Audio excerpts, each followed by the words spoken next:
Hello and good afternoon to all of you. सभी बच्चों को गुड आफ्टरनून है ना। और गुड आफ्टरनून के साथ आज की क्लास को स्टार्ट करेंगे।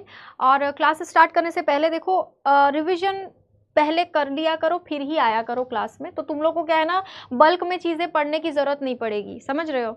अगर कल का रिवीजन कर लिया होगा, कल मैंने पोर्चुगीज़ पढ़ाया था, पुर्तगालियों के बारे में पढ़ाया था कि किस तरीके से वो इंडिया आए थे 1498 के टाइम पे, और कौन आया था, कौन सा गवर्नर आया था। ये सारी चीज़ें जो है हमने सिलेबस सारे टीचर्स ने लिखवाया है।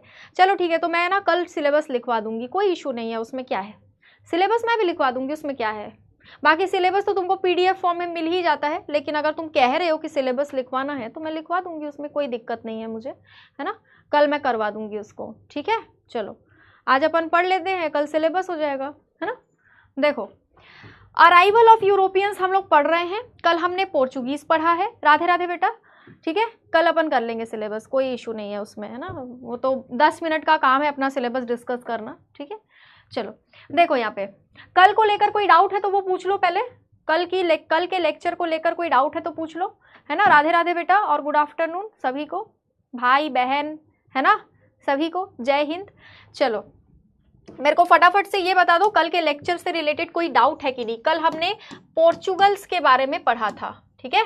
पोर्चुगल्स जो इंडिया आए थे, पुर्तगाली जो भारत आए थे, उसके बारे में पढ़ा था। और यूरोपियंस के बारे में हमने पढ़ा था कि कौन कौन से यूरोपियन भारत किस तरीके से आए थे, उनका सीक्वेंस क्या था, ये हमने पढ़ा था।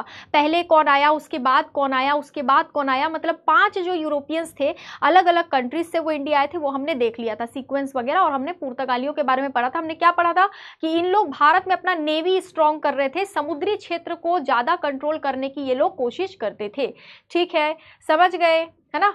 PDEDF के फुल फॉर्म बताऊं, देखो PDEDF इसका फुल फॉर्म था पोर्चुगीज, ठीक है। पोर्चुगीज, ये था डच, है ना, डच। ये था यूरोपियन, यूरोपियन में ब्रिटिशर्स, ये यूरोपियन था। बाकी वैसे तो सभी यूरोपियंस थे, लेकिन इन लोग को ब्रिटिशर्स बोला जाता था, ब्रिटिश, ठीक है। ई, उसके बाद डी से डैनिश, और एफ से फ्रेंच, आखिरी में फ्रेंच आए थे। और सबसे पहले पोर्चुगीज आए थे, पुर्तगाली सबसे पहले, है ना। और फ्रेंच जो है सबसे लास्ट में आए थे, ठीक है। नीनो दा कुन्हा बताऊं, बताया तो था कल, नीनो दा कुन्हा गवर्नर था, ठीक है। मेनली उसी को बोला जाता है कि वही था पुर्तगालियों के नीतियों का संस्थापक इंडिया में। उसने नेवी को और ज्यादा स्ट्रॉन्ग किया था, परमिट सिस्टम को और ज्यादा स्ट्रॉन्ग करके लागू किया था, ठीक है। डीपीपी नहीं मिला, डीपीपी तो बेटा वो एक बार मेरे को बात करनी पड़ेगी, अगर नहीं मिला है तो मैं आज पूछ लूंगी, ठीक है। अब आगे बढ़े। मेजर कोई मुझे कोई मेजर डाउट दिख नहीं रहा है तुम लोग का, है ना, ठीक है। डेनमार्क नहीं लिखोगे, उसको डैनिश लिखोगे, डैनिश लोग डेनमार्क से आए थे, ठीक है। डेनमार्क नहीं लिखोगे, डैनिश लिखोगे। आज कौन कौन से टॉपिक कवर होंगे, priorities and decline of Dutch, Dutch के बारे में पढ़ेंगे आज हम लोग। उनकी प्रायोरिटी क्या क्या थी, उन लोग किस किस चीज को प्राथमिकता देते थे, जैसे कि हमने पुर्तगालियों के बारे में क्या पढ़ा, उन लोग किस किस चीज को प्राथमिकता देते थे, ये हमने पढ़ लिया था। उन लोग मेनली समुद्री सीमा को कंट्रोल करने की कोशिश करते थे, किलेबंदी वगैरह उन लोग कम करते थे, किला वगैरह बनाने का जो काम है उन लोग थोड़ा सा कम करते थे, ठीक है।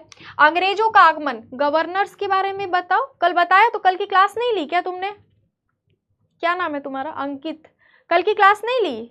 गवर्नर्स के बारे में मैंने पूरी, इवन मैंने उन गवर्नर्स का भी लिस्ट दिया है जिन गवर्नर्स के बारे में उतना क्वेश्चन पूछा नहीं जाता है, काफी डिटेल में मैंने बताया था, आप एक बार जो है देख लेना, ठीक है। चलो आगे बढ़ो, अब कमेंट ऑफ कर दो। अंग्रेजों का आगमन, arrival of Britishers in India, और British East India Company, British East India Company के बारे में हम लोग थोड़ा सा पढ़ेंगे, ठीक है। अब देखो यहाँ पर डच के बारे में उतना ज्यादा कुछ है नहीं पढ़ने के लिए, लेकिन फिर भी मैं तुम लोग को एक चीज बता देती हूँ।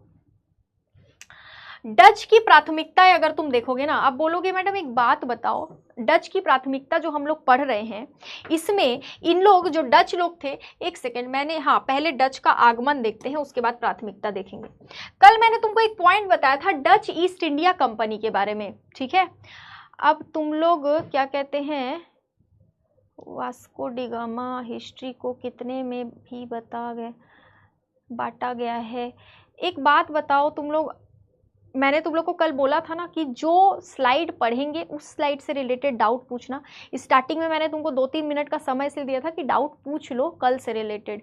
अब कोई पूछ रहा है हिस्ट्री को कितने भागों में बांटा गया है, कोई पूछ रहा है वास्को डी गामा दूसरी बार भारत आया था, कोई बोल रहा है साथ में तुम लोग अभी इसको पढ़ लो। अब आखिरी में बोलना ये सब, कमेंट्स को ऑफ कर दो, नहीं तो मैं कह रही हूँ कमेंट करते रहोगे तो कुछ समझ में नहीं आएगा, फिर बाद में मुझे दोष मत देना कि मैडम नहीं पढ़ाई ठीक से। कमेंट एकदम ऑफ करके पढ़ा करो, ठीक है। जो भी तुम्हारा डाउट रहता है उसको एकदम स्टार्टिंग में पूछा करो, लास्ट क्लास से रिलेटेड, है ना। चलो देखो यहाँ पे, अब कमेंट वमेंट बंद कर दो, नहीं तो मैं ही बंद करवा दूंगी। अब देखो यहाँ पे डच ईस्ट इंडिया कंपनी की अगर हम लोग बात करें 1902 में डच ईस्ट इंडिया कंपनी को इस्टेब्लिश किया गया था। बच्चे लोग बोलेंगे कि मैडम तो फिर ब्रिटिशर लोग तो 1600 में ही यहाँ पर ईस्ट इंडिया कंपनी बना लिए थे, तो फिर आप कैसे बोल सकते हो कि ब्रिटिशर्स जो है वो बाद में आए, डच पहले आए, अंग्रेजों से मतलब ब्रिटिशर्स से पहले डच आए, आप कैसे बोल सकते हो। मैं ऐसे बोल सकती हूँ कि 1596 में 1596 में एक डच व्यक्ति भारत आया था। उस डच व्यक्ति का नाम था कॉर्नेलिस हैर्टमैन। क्या नाम था उस डच व्यक्ति का? कॉर्नेलिस हैर्टमैन, ठीक है, हैर्टमैन।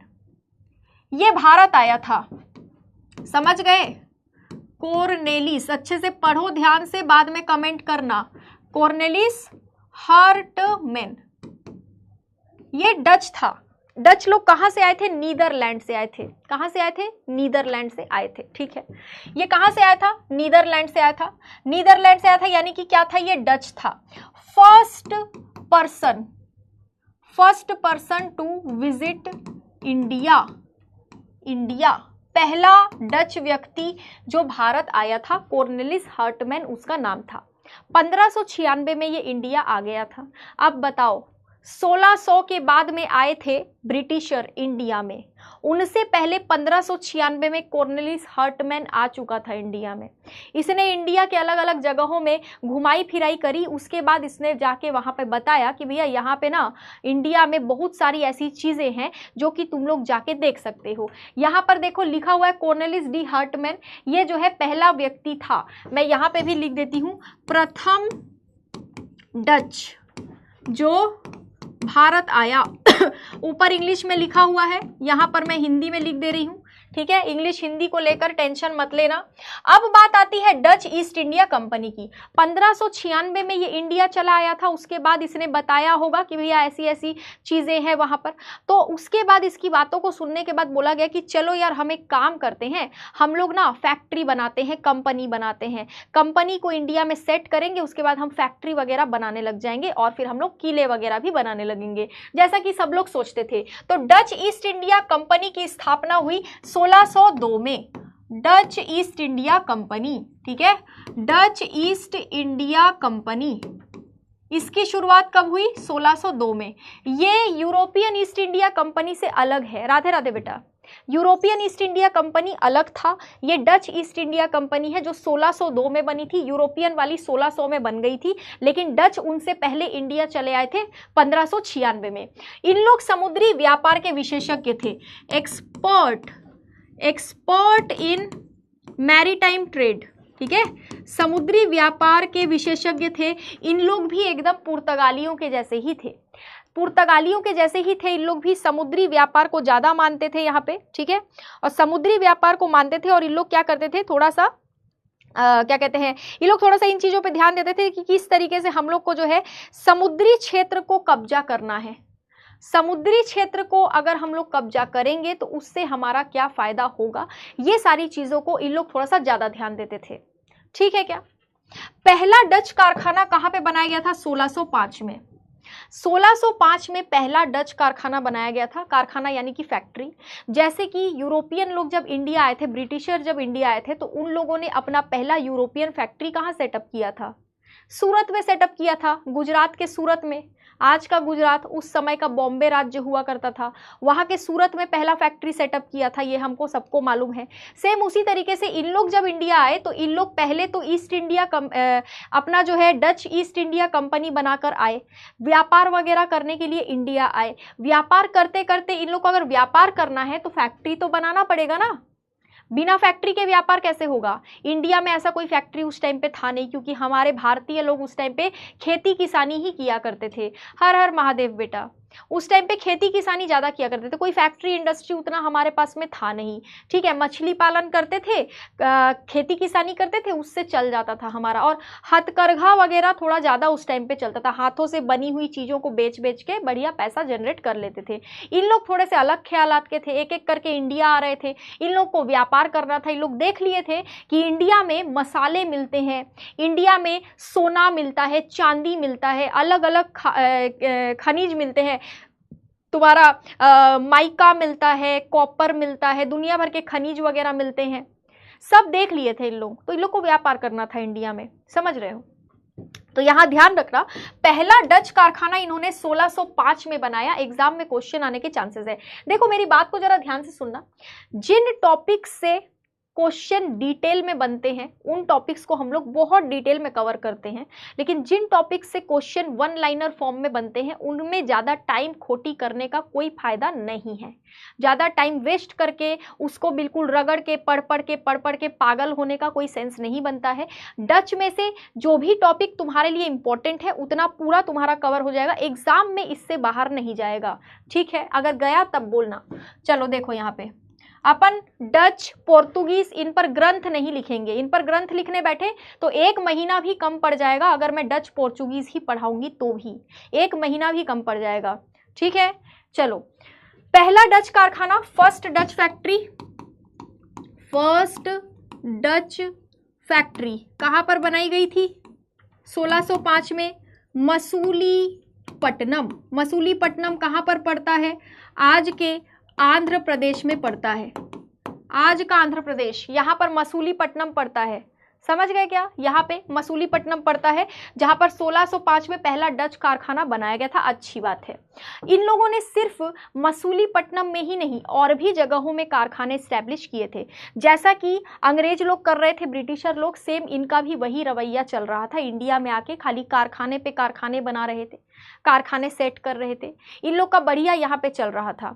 ठीक है, आंध्र प्रदेश में तुमको मसूलीपट्टनम मिलेगा। वहां से व्यापार सिर्फ डच के टाइम पे ही नहीं, डच से पहले जब प्राचीन इतिहास भी तुम पढ़ोगे ना, अगर ये तो मॉडर्न हिस्ट्री हो जाता है ना, ये आधुनिक भारत का इतिहास हो जाता है, प्राचीन इतिहास को भी जब पढ़ोगे ना तो तुमको उसमें भी देखने को ये मिल जाएगा। उसमें भी तुमको देखने को मिलेगा कि मसूलीपट्टनम से व्यापार हुआ करता था पुराने जमाने में भी। ठीक है क्या? समझ गए? दूसरे कारखाने कहां कहां पर थे? देखो आंध्र प्रदेश और तमिलनाडु और केरला के क्षेत्र में तुमको इनके कारखाने ज्यादा मिलेंगे। बामिलीपट्टनम में मिलेगा, पुलिकट में। पुलिकट नाम का क्षेत्र तमिलनाडु और आंध्र प्रदेश के बीच में पड़ता है। आज भी एक झील है वहां पर, पुलिकट नाम का झील, समझ गए? पुलिकट झील, वो भी तुमको मिलेगा। चिनसुरा, कासिम बाजार, है ना, थोड़ा सा बंगाल वाले एरिया में भी लोग अपना बेस बनाए थे। पुलिकट फिर से लिखा गया, बारानगर, सूरत और कोचीन। यानी कि भारत के, मैंने तुमको कल क्या बोला था, एक चीज बोली थी ना, इन लोग ना तटीय क्षेत्रों को चुनते थे, ऐसे क्षेत्र जहां से समुद्री सीमा लग रही है ना, चाहे वो पुर्तगाली हो, चाहे वो अंग्रेज हो, ब्रिटेन वाले, चाहे वो डच हो, चाहे फ्रेंच हो। फ्रेंच लोग कौन से जगह को चुने थे? पुडुचेरी को, जो उस समय पौंडीचेरी कहलाता था, वो भी तो समुद्र के तट में ही बसा हुआ है। अंग्रेज लोग सूरत को चुने थे पहले, सबसे पहले, है ना, वो भी गुजरात वाले एरिया में है, गुजरात पूरा समुद्री सीमा लगाता है। पुर्तगाली लोग कहाँ पे चुने थे? पहले केरला वाले क्षेत्र को चुने, उसके बाद उठ के चले गए गोवा में, कल बताया था मैंने। डच लोग भी यही किए, देखो समुद्री व्यापार के विशेषज्ञ थे, पहले मसूलीपट्टनम में कारखाना लगाया। इन लोग क्या करते थे, इंडिया में ना समुद्री तटों को चुनते थे ताकि वहां से इन लोग का जहाज वगैरह बढ़िया आराम से जा सके। अब किसी मध्य प्रदेश, छत्तीसगढ़ वाले एरिया में अगर इन लोग कारखाना बनाते उस जमाने में, तो इन लोग को माल ढुलाई के लिए अलग से खर्चा देना पड़ता। उस समय ट्रेन वगैरह तो भारत में चलती नहीं थी, तो माल ढुलाई जो है वो शिप तक कैसे होता, शिप तक, बंदरगाह तक कैसे होता। पुलिकट तमिलनाडु और आंध्र प्रदेश के बीच में पुलिकट झील है, झील की बात कर रही हूं मैं, झील की, है ना, वो ज्योग्राफी का पॉइंट बता रही थी मैं, हिस्ट्री का पॉइंट नहीं है वो। पुलिकट लेक के बारे में मैं बात कर रही हूँ। ठीक है, क्या नाम है तुम्हारा? रंजू यादव। ठीक है, पुलिकट लेक की बात कर रही हूं मैं, तुम थोड़ा सा देखना, वो फैला हुआ है आंध्र प्रदेश और तमिलनाडु के बॉर्डर के पास में। खैर, इन लोगों की प्राथमिकताएं क्या थी? सरकार बनाने आए थे क्या भारत में? नहीं, ये भारत में सरकार बनाने तो बिल्कुल नहीं आए थे, ये क्या करने आए थे भारत में? बिजनेस करने आए थे, व्यापार करने आए थे। इन लोगों का नेवी, इन लोग का भी ठीक ठाक था, जहाँ पे नीदरलैंड का नेवी बढ़िया था उस टाइम पे। इंडिया में इन लोग जहाज के थ्रू आ गए थे, जहाज वहाज चलाना बहुत अच्छा आता था इनको, सारा सामान लेके आते थे इन लोग एक बार में। छोटा छोटा जहाज लेके नहीं आते थे, बड़े बड़े जहाज लेके आते थे, सारा सामान उसमें भर के लाते थे कि कम से कम 1-1.5 साल जो है आराम से कट जाए, समझे ना। समुद्र में ही इन लोग महीनों तक बिता देते थे। तो एग्जाम में क्वेश्चन ये पूछा जाता है कि डच की प्राथमिकता क्या थी? डच की प्राथमिकता ट्रेडिंग थी, याद रखना, भारत में ट्रेडिंग करना। अगर ऑप्शन में रहे कि बिजनेस के अलावा अगर सरकार बनाना, शासन करना, इन लोगों का प्राथमिकता नहीं था। ये सब शासन करना या सरकार बनाना, ये प्राथमिकता उन लोगों का था जो यूरोप से, जो ब्रिटेन से आए थे। बाकी किसी का इन लोग का प्राथमिकता नहीं था ये सब, ठीक है। इन लोगों का सिर्फ बिजनेस करना था। ट्रेडिंग इन इंडिया, भारत में व्यापार, ठीक है, भारत में व्यापार, इनका क्या था? प्राथमिकता था, प्राथमिकता है ना, यानी कि प्रायोरिटी, प्रायोरिटी, ठीक है, समझ गए क्या? ट्रेडिंग इन इंडिया, भारत में व्यापार, यानी कि इंडिया में ट्रेडिंग को इन्होंने प्राथमिकता दी थी। नागपट्टनम पर फिर इन्होंने कब्जा कर लिया। नागपट्टनम वाला जो क्षेत्र था, इन लोग अलग अलग क्षेत्रों में कब्जा करने के लिए माहिर थे, समझ रहे हो। नागपट्टनम वाला जो क्षेत्र था उस पर इन्होंने कब्जा कर लिया। कहां पर है नागपट्टनम, जरा बताना मेरे को फटाफट से। अभी भी है, अभी भी तुम अगर जाओगे ना तमिलनाडु में तो तुमको नागपट्टनम जो है वो अभी भी मिल जाएगा। तमिलनाडु जाना। ट्रेडिंग क्या है? लिखा तो है व्यापार, ये तो लिखा है व्यापार, ट्रेडिंग मतलब। नागपट्टनम वाला एरिया जो है ये तुमको तमिलनाडु में मिल जाएगा। Captured the area of Nagapattinam, ठीक है, नागपट्टनम कहां पर? तमिलनाडु में, तमिलनाडु। वैसे तो इतना ज्यादा घुस के कभी भी डच के बारे में नहीं पूछा है। डच के बारे में बस इतना शायद मैंने क्वेश्चन इसके देखे भी नहीं है कि किस टाइप से डच के बारे में आज तक किसी एग्जाम में उतना घुसा नहीं है डच के बारे में। मेनली तुमको पूछेगा फ्रेंच और यूरोपियन के बारे में और थोड़ा सा पुर्तगालियों के बारे में पूछ लेता है। डच के बारे में अगर पूछेगा भी ना तो पूछ के यही पूछेगा कि पहला फैक्ट्री कब लगाया था, बस। इन लोगों में एक खास बात क्या थी पता है? इन लोग ट्रेडिंग करने आए थे ना, इन लोगों में खास बात ये थी जो दूसरों में नहीं थी।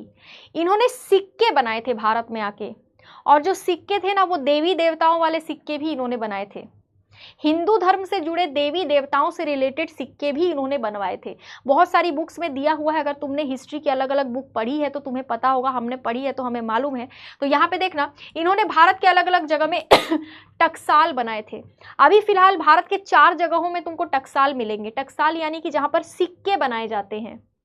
हैदराबाद में मिलेगा, कोलकाता में मिलेगा, मुंबई में मिलेगा और नोएडा में मिलेगा, ठीक है।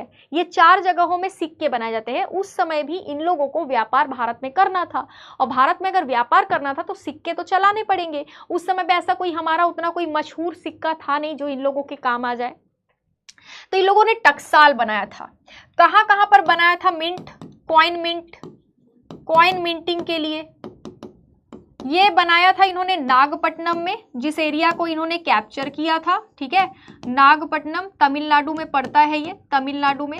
मसूलीपट्टनम आंध्र प्रदेश में पड़ता है, ठीक है। मसूलीपट्टनम में बनाया था। कोचिन में बनाया था। कोचिन कहाँ पर पड़ता है? केरला में पड़ता है। और पौंडीचेरी में बनाया था। कहाँ पर बनाया था? पौंडीचेरी में बनाया था। यहां से इन लोग जो और भी 2-4 छोटी मोटी जगह थी, लेकिन मेजर जो जगह है वो यही होगा, ठीक है, समझ गए, है ना। ध्यान रखना इसको।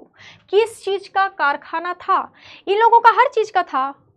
सारे जो प्रोडक्ट्स बनते थे, जो प्रोडक्ट्स इनको जरूरत थे उस समय पे, हर तरह का कारखाना था। कोई एक पर्टिकुलर चीज का कारखाना नहीं था, हर तरह की चीजों का कारखाना बनाते थे ये, समझे ना। चाहे वो डच हो, चाहे पोर्चुगीज हो, चाहे ब्रिटिशर्स हो, कोई एक पर्टिकुलर चीज नहीं था। व्यापार किस चीज का करते थे? इन लोग क्या करते थे? इंडिया से ना मसाले, जैसे पुर्तगाली लोग मसाले लेके चले जाते थे ना, वैसे ही इन लोग भी मसाले लेके चले जाते थे इंडिया से। मसाले कहाँ से लेके जाते होंगे? केरला वाले क्षेत्र से, कर्नाटका वाले क्षेत्र से, इन क्षेत्रों से इन लोग मसाले लेके जाते थे। मसाले यानी कि व्यापार किस, अब तुम पूछ रहे हो ना व्यापार किस चीज का, तो देखो ट्रेडिंग जो इन लोग करते थे वो किस चीज का करते थे, इंडिगो का करते थे, नील का। अब बोलोगे नील क्या होता है बताओ। तुम लोगों ने मॉडर्न हिस्ट्री में तीन काठिया सिस्टम पढ़ा है, तीन काठिया सिस्टम, सत्याग्रह हुआ था जिसके लिए, अगर तुम लोगों ने अहमदाबाद, खेड़ा और चंपारण सत्याग्रह पढ़ा है तो उनमें से एक सत्याग्रह जो है वो नील की खेती को लेकर हुआ था ना, तीन काठिया सिस्टम लागू किया गया था नील की खेती करवाई जा रही थी। एक पेड़ होता है, उस मतलब पौधा होता है, उस पौधे में नीले नीले रंग का फूल निकलता है, उसकी खेती होती है, पढ़ा है ना, हाँ पढ़ा है। तो वही नील जो है उस समय भी उगाया जाता था, नील का जो व्यापार है उस समय भी किया जाता था, ठीक है, ये वही नील है, उसी नील की बात हो रही है, ठीक है। वो तो मॉडर्न हिस्ट्री जब अपन पढ़ेंगे ना तो मैं उसको डिटेल में समझाऊंगी, तुमको वो पौधा भी दिखाऊंगी, मैं वो पौधा भी दिखाऊंगी, ठीक है, समझ गए। नील की खेती, हाँ हाँ, कपड़ों, बिल्कुल बिल्कुल, कपड़ों पे नीले रंग का कलर जो है उसी से चढ़ता था, समझे, चलो, है ना, हाँ 20/3 हिस्से में नील की खेती, तीन काठिया सिस्टम था। तो उसी इंडिगो की खेती भारत में की जाती थी बहुत ज्यादा, तो उसकी भी इन लोग व्यापार करते थे, राइस का व्यापार करते थे, चावल का, ठीक है, कॉटन का व्यापार, कॉटन की खेती इंडिया में बहुत होती थी। आज का जो तुम मध्य प्रदेश वाला एरिया देख रहे हो ना, मध्य प्रदेश वाला एरिया, गुजरात वाला एरिया देख रहे हो, महाराष्ट्र वाला एरिया देख रहे हो, इन एरियाज में कपास की खेती बहुत होती थी, आज भी बहुत होती है, तभी भी बहुत होती थी। तो इन एरियाज से यहाँ पर ये लोग सामान ले लेकर अपने देश चले जाते थे, भेज देते थे, और वहां जाकर बहुत दाम में उसको बेचा करते थे। यहाँ से कम दाम में ले जाते थे और वहां ज्यादा दाम में बेचते थे, ठीक है। ओपियम, अफीम का खेती, अफीम का खेती उस टाइम पे भारत में बहुत होता था, अफीम का खेती, उसको भी इन लोग जो है व्यापार करते थे, अफीम का व्यापार। उस समय रोकने वाला कोई नहीं था ना। आज तुम अफीम का व्यापार तो करके देखो, उठा के ले जाएगी पुलिस और डंडे इतने मारेगी ना, है कि नहीं बताओ। आजकल ये सब नहीं करते हैं, उस समय पे बहुत होता था। सिल्क का खेती, भारत में सिल्क का खेती बहुत होता था, सिल्क का व्यापार इन लोग बहुत करते थे। काली मिर्च, ब्लैक पेपर, ब्लैक पेपर सबसे पसंदीदा चीज था इन लोग के लिए, है ना, ब्लैक पेपर जो है सबसे पसंदीदा था इन लोग के लिए। चाहे तुम इन लोगों की बात करो, चाहे तुम यूरोपियंस की बात करो, ब्रिटिशर्स की, चाहे तुम पुर्तगालियों की बात करो, ओपियम, अफीम होता है, अफीम नशा होता है इससे। अफीम का खेती ना नॉर्थ ईस्ट में तुमको देखने को मिल जाएगा, मणिपुर साइड में, है ना, मणिपुर साइड में जाओगे ना तो अफीम का खेती अभी तो खैर कम होता है, पहले बहुत होता था वहां पे, समझ रहे हो। ये सब जो है ये सब नहीं करना चाहिए, खैर अब क्या ही बोलोगे, उस समय रोकने वाला कौन था, कोई भी नहीं। तो ध्यान रखना डच के बारे में कि डच कब इंडिया आए और इन्होंने जो है क्या क्या किया, ठीक है, कौन सबसे पहले आया था। और ये जो है ये सेम स्लाइड है, इस स्लाइड को मैं हटवा दूंगी डलवाने से पहले उसमें, है ना। ध्यान रखना किस किस चीज का ये लोग व्यापार करते थे। अच्छा, अब सिक्कों की मैं बता रही थी तुमको कि इन लोग जो है इन लोग सिक्के का इस्तेमाल करते थे, सिक्के चलाते थे। देखो जरा इनके सिक्कों को जरा देखो, इस टाइप के सिक्के इन लोग बनवाते थे। हमारे भारत के देवी देवता भी उनमें कई बार बने होते थे, ठीक है। अफीम का अब ऐसे कैसे मैम, ओपियम का खेती ब्रिटिश लोग, हाँ इंडिया में बहुत होता था ओपियम का खेती। अफीम क्या होता है, ये कोई सवाल है, अफीम क्या होता है, मजे लेने के लिए पूछ रहे हो क्या। अफीम नहीं पता है तुमको, कौन सी क्लास में हो तुम, हाँ ग्रेजुएशन हो गया है तुम्हारा। अफीम क्या होता है ये मेरे से पूछ रहे हो तुम, अफीम नहीं पता, तब से बता रही हूँ नशीला पदार्थ होता है। हाँ कौन सी क्लास में हो, सवाल का भी क्या ही बोलूं।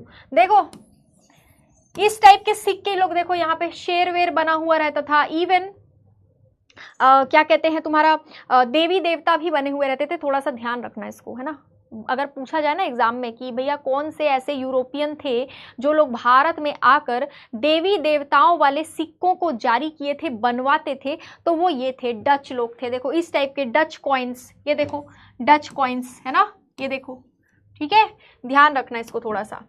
नेक्स्ट देखो, अब भारत से डच का पतन क्यों हो गया, क्यों जाना पड़ा इंडिया से डच को, ऐसा क्या हो गया था डच को जाना पड़ा इंडिया से। डच को इंडिया से इसीलिए जाना पड़ा क्योंकि डच जब भारत में आए थे ना, उस समय पे भारत में यूरोपियंस भी आए थे। डच, जैसे मैंने तुमको क्या बताया, 1602 में डच लोगों ने अपना फैक्ट्री सेटअप कर दिया, ठीक है, अपना कंपनी बना लिया, और 1605 में उन्होंने मसूलीपट्टनम में अपना फैक्ट्री डाल दिया था। तुमको ये वाला टाइम पीरियड अगर पता हो तो 1600 से लेकर उसके बाद तक आते आते सारे जो यूरोपियंस थे, सारे ब्रिटिशर जो थे वो इंडिया आने लग गए थे, है ना। Thomas Roe, captain William Hawkins, इन लोग 1600 के बाद भारत आने लग गए थे। जब इन लोग भारत आने लगे ना, तो ऑलरेडी भारत में पुर्तगाली भी थे, ऑलरेडी भारत में डच भी थे, तो उन लोग को थोड़ा सा इनसिक्योरिटी होने लगा कि भैया पुर्तगाली और डच तो ऑलरेडी इंडिया में है, हम लोगों का काम कैसे जमेगा इंडिया में। इसको लेकर थोड़ा सा यहाँ पर दिक्कत हो गया था यूरोपियंस को। अब उन लोग धीरे धीरे इन लोगों को साइड करने की कोशिश करने लगे। ब्रिटिशर लोग, उन लोग सबसे ज़्यादा पावरफुल थे, फ्रेंच भी बहुत पावरफुल थे, लेकिन फ्रेंच काफ़ी बाद में आए थे। ब्रिटिशर लोग चाहते थे कि पुर्तगाली भी भाग जाए और डच भी भाग जाए, इसके लिए वो इन लोगों के पीछे पड़े रहते थे उन लोग। और इन लोगों का उतना मजबूत पकड़ था नहीं किसी चीज को लेकर, उतना मजबूत पकड़ नहीं था जितना ब्रिटिशर्स का था। इस चक्कर में इनको जो है यहाँ से भागना पड़ा था। समझ गए क्या? देखना, अब 2-3 पॉइंट्स लिखे हैं, उनको जरा देखो। भ्रष्टाचार इन्होंने बहुत ज्यादा कर दिया था, suppression of Dutch by ruler of Travancore, उसके बाद rise of British East India Company और बैटल ऑफ बेदारा। ये जो पॉइंट है ना, ये याद रखना, जो मैंने तुमको अभी बताया, अभी जो मैंने तुमको बताया वो यही पॉइंट है कि ब्रिटिश ईस्ट इंडिया कंपनी का उदय हो चुका था, इस चक्कर में डचेस को यहाँ से भागना पड़ा था। एक लड़ाई हुई थी जिस लड़ाई को कहते हैं बैटल ऑफ बेदारा। ये बैटल ऑफ बेदारा हम लोग आगे पढ़ेंगे, ठीक है, क्योंकि इस बैटल ऑफ बेदारा के पीछे के कारण जो है वो तुम्हारा आगे जुड़ेगा। इसको बैटल ऑफ चिंसुरा भी बोला जाता है, ये लड़ा गया था। इसको बैटल ऑफ हुगली चिंसुरा भी बोला जाता है। ये लड़ा गया था 1759 में, और इसमें बुरी तरीके से इन लोगों की हार हो गई थी डचेस की, और फिर अपना एरिया छोड़ के इन लोग को जाना पड़ा था। बैटल ऑफ बेदारा के पीछे की कहानी कुछ अलग है, वो हम लोग आगे पढ़ेंगे, इसीलिए थोड़ा सा मैं तुम लोग को यहाँ पर सिर्फ इतना ही बताऊंगी कि 1759 में ये वाली लड़ाई हुई थी। इसको बैटल ऑफ चिंसुरा भी बोलते हैं, ठीक है ना, चिंसुरा की लड़ाई भी बोलते हैं इसको, बैटल ऑफ चिंसुरा, है ना, बैटल ऑफ चिंसुरा या बैटल ऑफ हुगली, ठीक है, ये भी इसको कहते हैं। कुछ भी कह सकते हो, कोई भी नाम तुम लोग इसका दे सकते हो। इस लड़ाई के बाद डच पूरा पूरा टूट गए और इनको जाना पड़ा। रैम्पेंट करप्शन, बहुत भयानक भ्रष्टाचार। भ्रष्टाचार कहाँ हुआ होगा? फैक्ट्री में? फैक्ट्री में हुआ होगा? नहीं। रैम्पेंट का मतलब होता है बहुत भयानक, भयानक भ्रष्टाचार, बहुत भयानक भ्रष्टाचार, ठीक है ना, बहुत ही भयानक भ्रष्टाचार, मतलब इतना ज्यादा कि तुम सोच भी नहीं सकते। अत्यधिक लिख सकती हूं मैं, अत्यधिक भ्रष्टाचार, है ना, अत्यधिक भ्रष्टाचार हुआ था। कहां पर हुआ था? कहां पर हुआ था अत्यधिक भ्रष्टाचार? ये जो भ्रष्टाचार है ये हुआ था कंपनी के अंदर, डच ईस्ट इंडिया कंपनी के अंदर, ठीक है, डच ईस्ट इंडिया कंपनी के अंदर ये भ्रष्टाचार हुआ था। क्या पूछ रहे हो मैम? ये बैटल ब्रिटिश और डच में, हाँ, ब्रिटिशर्स और डच में हुआ था, अंग्रेजों और डच। अब ब्रिटिशर लोग ही तो चाहते थे ना कि उन लोग यहाँ पर जमे रहें, बाकी सब चले जाए। वही तो मैं बता रही हूँ कि पुर्तगालियों से और डचेस से वो वैसे भी चिढ़ते थे ब्रिटिशर लोग, उन लोग चाहते थे कि हम ही लोगों का आधिपत्य यहाँ पर बना रहे। लेकिन बाद में तुम देखोगे फ्रेंच भी थोड़ा सा उन लोगों से टकराव कर लिए थे, फ्रेंच को भी भगाना थोड़ा सा मुश्किल पड़ गया था उन लोग को, ठीक है ना, तो यहाँ ध्यान देना। और ये जो बैटल ऑफ बेदारा हुआ था ये अंग्रेजों के यानी ब्रिटिशर के बीच में और डच के बीच में हुआ था। ये अपन मैं पढ़ाऊंगी आगे, इसको ज़्यादा टेंशन मत लो, ठीक है। तो भ्रष्टाचार इनके कंपनी के अंदर बहुत होने लग गया था। सेम चीज़ जो है ये तुम देखोगे, ब्रिटिश क्राउन जब पूरा पूरा अपना एरिया ले लिया था, यानी कि जब 1858 का अधिनियम आया था ना, 1858 का एक्ट जब आया था, जब ईस्ट इंडिया कंपनी का पूरा पूरा पावर छीन लिया गया था, और यहाँ पर जो है कब हुआ था ये लिखा तो है 59 में, 1759। ध्यान कहाँ है बेटा फैजान का? ध्यान कहाँ है? तेरा ध्यान किधर है? ये स्लाइड इधर है, तब से पढ़ा रही हूँ 1759, फिर भी पूछ रहा है कब हुआ था। कहाँ देख के पढ़ रहे हो? दोनों कान में अलग अलग ईयरफोन तो नहीं लगा है तुम्हारे? क्यों? अलग दुनिया में पढ़ रहे हो क्या तुम? 4 बार बता चुकी हूँ बैटल ऑफ बेदारा 1759, वो लिखा भी है वहां पे, उसको भी नहीं देख रहे हो तुम। पहले पूरा पूरा ध्यान इधर लगाओ, उसके बाद में कमेंट करोगे। कमेंट करने में ही ध्यान जा रहा है इनका, समझे। तो ब्रिटिश ईस्ट इंडिया कंपनी जो है, जो क्या नाम है उनका, उनके अंदर भी, उस कंपनी में भी भ्रष्टाचार हुआ था। एक ये भी रीजन था जिसकी वजह से क्राउन ने जो है पूरा ईस्ट इंडिया कंपनी को ही खत्म कर दिया था 1858 में, वो भी बताऊंगी। खैर यहाँ पे देखो, त्रावणकोर के शासक द्वारा डचों का दमन। त्रावणकोर वाला जो एरिया था, त्रावणकोर वाले एरिया में जो शासक थे उन लोग काफी समय से डच लोगों से बहुत ज्यादा परेशान थे। आप बोलोगे कि मैडम त्रावणकोर कहाँ पर है, बोलोगे क्या? अगर बोलोगे तो मैं बता दूंगी, नहीं बोलोगे तो तुम लोग बताओ। केरला जानते हो? केरला, केरला वाले क्षेत्र में है त्रावणकोर, ठीक है। पहले केरला वाले क्षेत्र को अलग अलग हिस्सों में बांटा गया था, कुछ एरिया कोचीन, कुछ त्रावणकोर, कुछ एरिया कुछ और नाम, समझे ना। तो ये त्रावणकोर का एक शासक था जिसने डचों का दमन किया था। बिल्कुल उसको अच्छा नहीं लग रहा था, इन लोग बहुत ज्यादा ही फैलाव इन लोग का हो गया था। तो 1741 आते आते इन लोगों का हालत खराब, 1700 के टाइम तक आते आते ना जो ब्रिटिशर थे ना उन लोगों का पैर जम गया था इंडिया में पूरी तरीके से, ठीक है। दमन क्या होता है? दमन मतलब उनको दबाना, उन लोग को दबाना, उन लोग को बर्बाद कर देना। इसमें जीत किसकी हुई थी? जीत तो बेटा अंग्रेजों की हुई थी, ब्रिटिशर्स की, ठीक है। जीत किसकी हुई थी? अंग्रेजों की, ब्रिटिशर्स की हुई थी। इसमें बैटल ऑफ बेदारा में जो जीत है ना, ये ब्रिटिशर की हुई थी। ब्रिटिशर लोग इन लोग को भगा दिए थे उसके बाद में डच लोगों को। ये इनका आखिरी था। जो भी थोड़ा बहुत एरिया में इन लोग फैले हुए थे, बोले वो भी सामान समेटो और तुम जाओ यहाँ से, अब तुम लोग का यहाँ पर कोई काम नहीं है। फिर डच लोग बोरिया बिस्तरा बांध के यहाँ से निकल गए थे बैटल ऑफ बेदारा के बाद में, समझे। और ये त्रावणकोर का जो राजा था उस समय पे, उसको भी पसंद नहीं आ रहा था, तो इसने भी थोड़ा सा डचेस को दबाना ना उतना मुश्किल नहीं था, पता है। उन लोग ज्यादा ऐसे वो नहीं थे एकदम कि लड़ाई कर लेंगे, मार देंगे, काट देंगे, ठीक है ना, समझे। बेदारा का लड़ाई क्यों हुआ था? वही तो मैं कह रही हूँ कि इसकी लड़ाई के पीछे ना थोड़ा सा कारण कुछ और है। वो कारण को हम लोग थोड़ा सा बाद में पढ़ेंगे, जब अपन बैटल ऑफ बक्सर वगैरह पढ़ेंगे ना, उससे थोड़ा पहले पढ़ेंगे, क्योंकि उसका कारण अभी बताऊंगी तो अभी सब खिचड़ी बन जाएगा। उसमें बहुत सारे रूलर्स शामिल थे, बहुत सारे अलग अलग शासकों की वजह से वो लड़ाई हुई थी। अभी तुम लोग सिर्फ इतना याद रखो कि इन लोग क्यों गए थे यहाँ से, डचेस को क्यों जाना पड़ा था। बस बैटल ऑफ बेदारा के बाद इन लोग को यहाँ से छोड़ के जाना, अभी इतना याद रखो, इतना बहुत है। आगे की क्लासेस में तुमको समझ में आ जाएगा कि लड़ाई, अभी मैं लड़ाई बता दूंगी तो तुम लोग शासकों को लेकर कंफ्यूज हो जाओगे, क्योंकि अभी तक अपन ने शासकों के बारे में पढ़ा नहीं है। अब आ जाओ, अभी हम लोग सिर्फ आगमन पढ़ रहे हैं इनका, सिर्फ आगमन, आगमन के अलावा कुछ नहीं पढ़ रहे हैं। पहले आगमन को पढ़ लो, कैसे कौन कौन आया, कब कब आया, कब कब फैक्ट्री लगाई, उसके बाद हम लोग आगे डिटेल में उसको एक एक टॉपिक को कवर करेंगे। 1600 में ब्रिटिश ईस्ट इंडिया कंपनी की स्थापना हुई। एक नदी के किनारे 4 लोग खड़े थे, 4-5 लोग ऐसे करके ग्रुप बना के खड़े थे।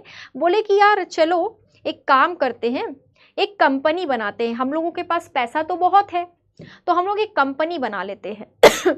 तो एक ने बोला कि यार कंपनी बना के करेंगे क्या, पैसा है तो घूम फिर लेते हैं। तो दूसरा बोलता नहीं यार कंपनी बनाएंगे ना, तो सुनने में आ रहा है कि इंडिया नाम का एक जगह है, उस जगह में व्यापार बहुत बेहतरीन हो सकता है, और व्यापार करते करते अगर हम लोग वहाँ के रूलर लोगों से अच्छा दोस्ती कर लिए, तो उस समय पे जहांगीर वगैरह उन लोग सब यहाँ पे थे इंडिया में, 1600 के टाइम की मैं बात कर रही हूँ, समझे।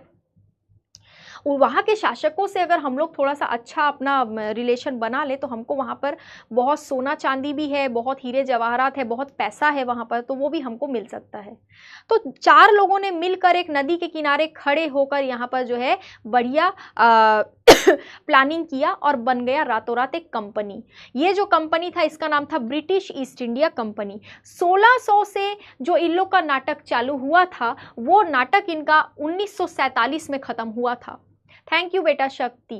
1947 क्लास नोट और पीडीएफ बेटा तुमको ऐप में ही तो मिलेगा। ऐप में देखना एक सेक्शन होगा, उस सेक्शन में तुमको नोट्स और पीडीएफ डेली मिल जाएंगे।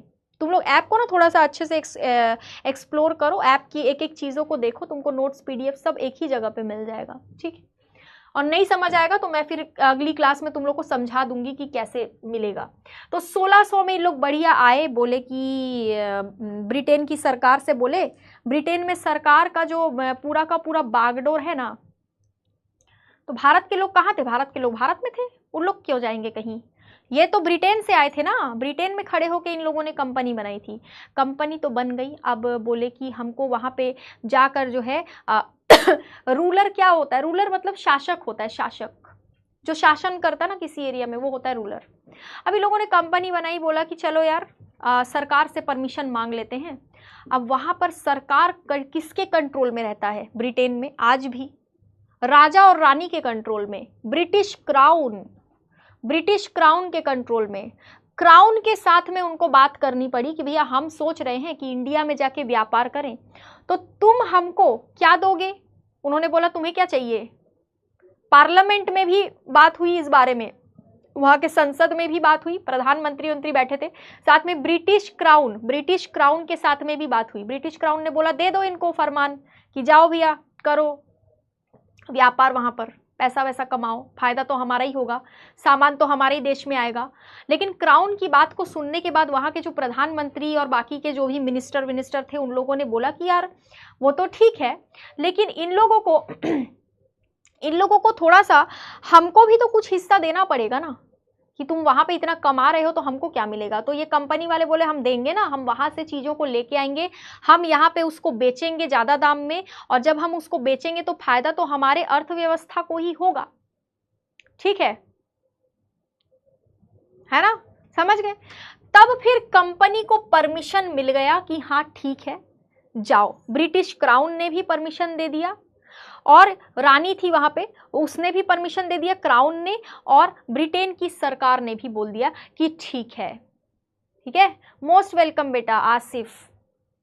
कोशिश मेरी यही है यार, तुम्हें पता है हिस्ट्री पढ़ना मुझे भी पसंद नहीं था, मैं ना रो देती थी हिस्ट्री, कैसे याद होगा, नहीं समझ में आता था। तो मेरे को पता है कि कितना तुम लोग को दिक्कत होता होगा। मुगल एम्पायर कौन थे उस टाइम पे, वो भी मैं अभी बताऊंगी। एक एक मैं क्या बोली तुम लोग को, जो स्लाइड चल रही है उसी से रिलेटेड क्वेश्चन करो, मैं एक एक करके सब बता रही हूँ, आराम से, थोड़ा रिलैक्स, है ना। अभी तो कंपनी भारत पहुंचा भी नहीं है, तुम लोग मुगल रूलर पूछने लगे, पहुंचने तो दो। कंपनी जो है ये भारत अब पहुंचेगी। अब कंपनी भारत आई, वहां पर सबने इनको समझा दिया था कि एकाधिकार दिए हैं हम तुमको, मोनोपोली है तुम्हारे पास, और किसी के पास एकाधिकार नहीं है। तुम किसी के भी ऊपर जाके चढ़ बैठो कि भैया यहां पर व्यापार मैं ही करूंगा, बाकी सब हम देख लेंगे, ऐसा वहां से इनको बोला गया था ईस्ट इंडिया कंपनी वालों को। तुम्हारे रास्ते में कोई भी आएगा तो सीधा बोल देना हमारे पास एकाधिकार है, हमारे पास मोनोपोली है, बाकी तुम भाड़ में जाओ, जो करना है करो, हमारा क्राउन ब्रिटेन में बैठा है वो देख लेगा। समझे? तो इनको अलग ही पावर आ गया था अपने अंदर, ब्रिटिश ईस्ट इंडिया कंपनी को। आए थे व्यापार करने के लिए, फरमान वगैरह ले रहे थे कि हम फैक्ट्री सेटअप करना चाहते हैं, इंडस्ट्री सेटअप करना चाहते हैं, लेकिन बाद में इनका जो मन है ना वो थोड़ा सा खट्टा हो गया, थोड़ा चेंज हो गया, थोड़ा अजीब हो गए इन लोग। थैंक यू बेटा निखत, है ना। चलो अब धीरे धीरे आगे बढ़ते हैं। 1608 आया, 1608 आते आते जहांगीर के दरबार में विलियम हॉकिंस आया। विलियम हॉकिंस को ब्रिटिशर्स ने भेजा था, ठीक है, कैप्टन विलियम हॉकिंस। ये आया था कि भैया मेरे को ना फैक्ट्री सेटअप करना है। क्या करना है? फैक्ट्री सेटअप करना है। फैक्ट्री क्यों सेटअप करना है भाई? फैक्ट्री सेटअप इसलिए करना है ताकि हम क्या करें, हम यहाँ पर पुर्तगालियों का जो यहाँ चल रहा है ना मामला, उसको खत्म करें। अब तुम एक बात बताओ, जहांगीर जो था वो पुर्तगालियों को सालों से जान रहा था। जहांगीर के जो माता पिता थे, पापा वापा थे, उन लोग भी सालों से पुर्तगालियों के साथ में रह ही रहे थे, क्योंकि पुर्तगाली उस टाइम पे इंडिया में थे। उन लोग का व्यापार बढ़िया, इन लोग को कोई दिक्कत नहीं था जहांगीर लोगों को। तो उन लोग कैप्टन विलियम हॉकिंस के कहने पर क्या मान लेंगे कि हाँ चलो पुर्तगालियों को भगा दो और हम लोग यहाँ पे बनाएंगे फैक्ट्री? नहीं मानेंगे ना, नहीं माने, पहली बार में नहीं माने। ठीक है, मोनोपोली क्या होता है? मोनोपोली मतलब एक अधिकार, यानी कि मान लो मेरा कॉफी का बिजनेस है, ठीक है, मोनोपोली का मतलब क्या होता है देखो, मान लो मेरा कॉफी का बिजनेस है, कॉफी का जो क्या कहते हैं प्रोडक्शन है वो पूरा मैं ही देखती हूँ।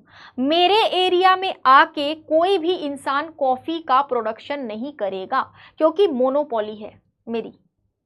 मोनोपोली मतलब एक अधिकार, मेरे अलावा ये चीज और कोई नहीं कर सकता। ये अंग्रेजों के पास में था। ठीक है। जहांगीर के दरबार में विलियम हॉकिन आया, क्यों आया? उसने बोला कि मेरे को कारखाना स्थापित करना है और यहाँ पर उसका जो क्या कहते हैं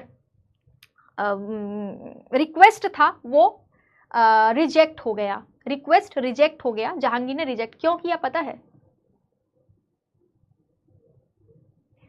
क्या बोल रहे हो? जो जहांगीर या अकबर था ये सब कहाँ से आए थे? कहाँ से आए नहीं पता तुमको? चिंता मत करो, वही मैं बता दूंगी, मुगल जब चालू होगा तब बताऊंगी, अभी मत। अभी ये सब में दिमाग क्यों लगा? अभी जब मैं तुम लोग को ये पढ़ा रही हूँ तो तुम लोग ये मुगल में क्यों चले गए हो? अभी यहीं रहो, अभी 1600 में रहो। मुगल के बारे में मैं बाद में पढ़ाऊंगी, अभी नहीं। अभी बताऊंगी तो खिचड़ी बनेगा, ठीक है। ये रिजेक्ट हो गया। जहांगीर के दरबार में विलियम हॉकिंस को मना कर दिया गया कि नहीं भैया तुम अभी नहीं बना सकते हो फैक्ट्री वैक्ट्री।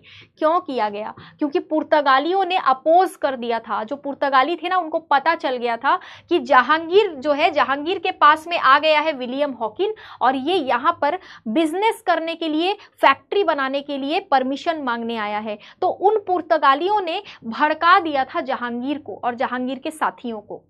जहांगीर को और जहांगीर के जितने भी दरबार में उसके करीबी लोग थे उसको भड़का दिए थे पुर्तगाली लोग कि भैया ये जो अंग्रेज लोग आए हैं ना, ये तुमको पूरा बर्बाद कर देंगे, इनको परमिशन मत देना, ये बहुत खराब लोग हैं, ऐसा वैसा दुनिया भर का इनके बारे में हमने बहुत कुछ सुन रखा है। और जहांगीर लोग मान गए कि हाँ सुना होगा, क्योंकि पुर्तगाली भी तो यूरोप से आए थे, ब्रिटिशर भी यूरोप से आए थे, सुना ही होगा, सही बोल रहे होगे।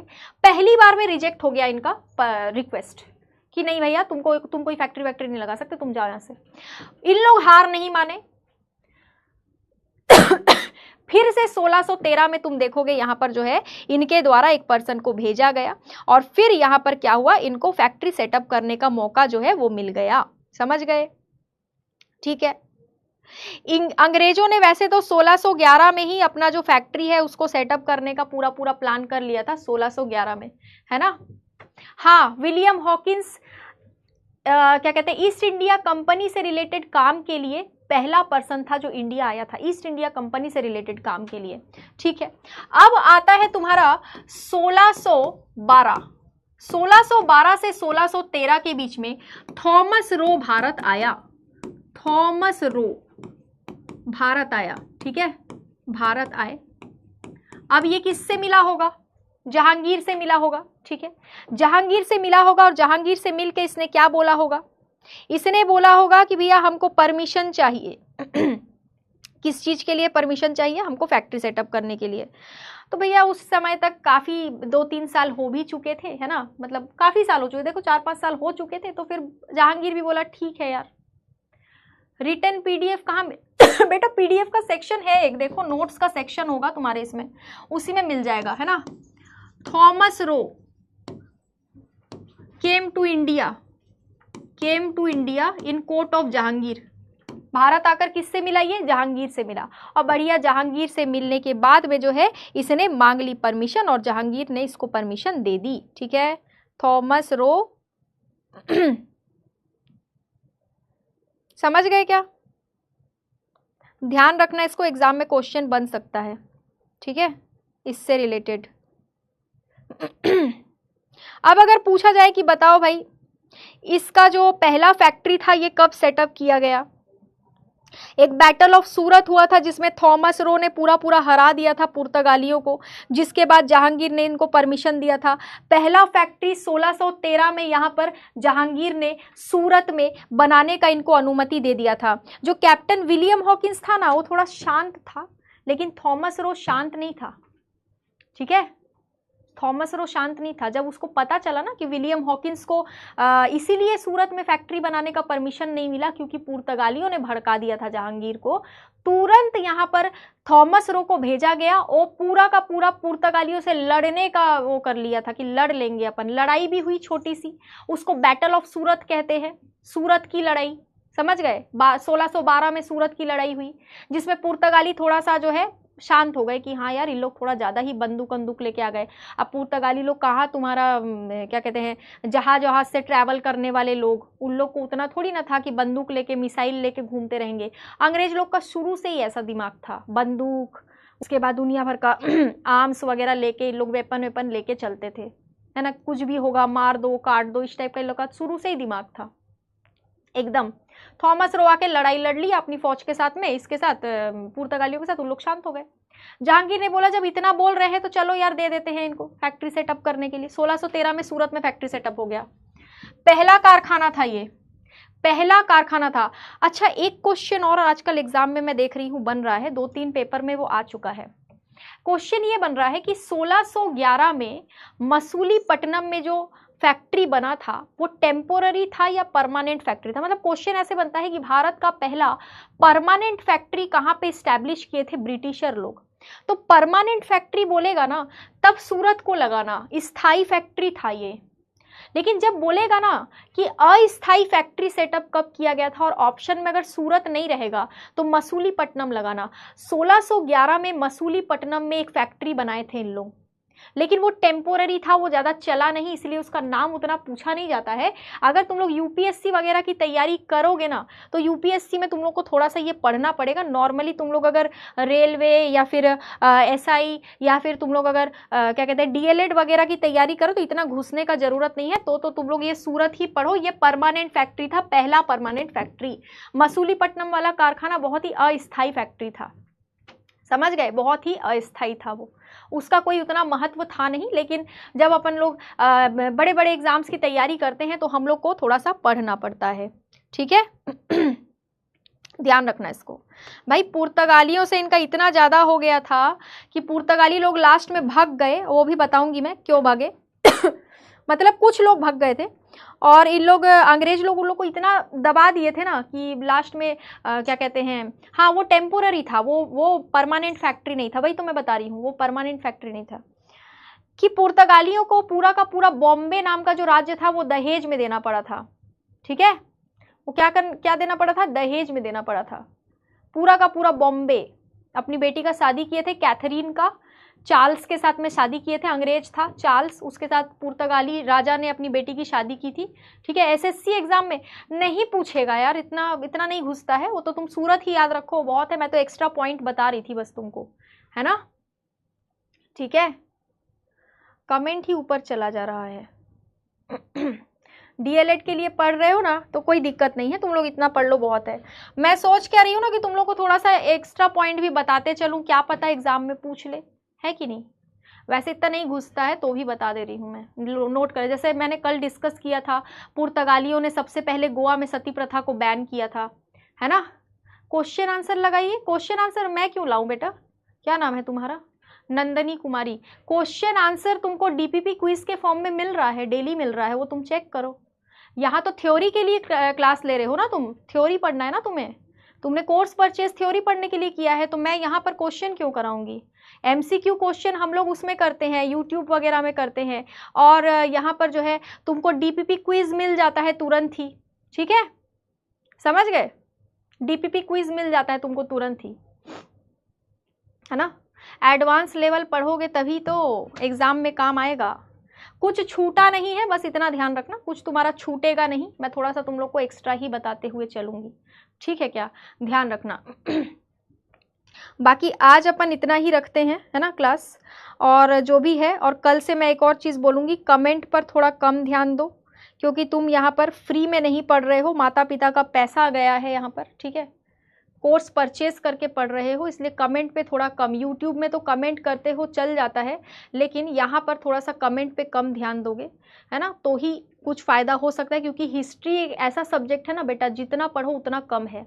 मैं पूरा भी तुमको पढ़ा दूंगी ना, है ना, मैं पूरा ही अगर तुमको पढ़ा दूंगी ना तो भी तुमको लगेगा कि यार कुछ तो रह गया है, ठीक है। थैंक यू बेटा, है ना, सभी को थैंक यू।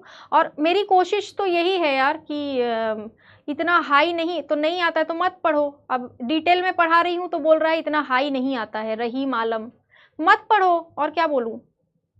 डिटेल में मैं इसलिए पढ़ा रही हूँ कि तुम लोग आगे चल के कोई भी एग्जाम दो तो तुमको काम आ जाए वो, ठीक है। बोल रहा है डिटेल इतना हाई नहीं। अब भैया हाई पढ़ाऊंगी तभी तो होगा काम तुम लोग का। कल को तुम लोग मान लो पीएससी वीएससी देने बैठे तो तुमको मेरे लेक्चर काम आएंगे ना, बात को नहीं समझ रहे हो। तुमको थोड़ा एक्स्ट्रा पढ़ा दे रही हूँ मैं, इसीलिए फ़ायदा ही है तुम्हारा, इससे कोई नुकसान नहीं है एक्स्ट्रा पढ़ते चलोगे तो, ठीक है। थैंक यू सो मच बेटा। बाकी हम लोग जो है मिलते हैं कल की क्लास में। Have a very very very good day to all of you. Thank you so much.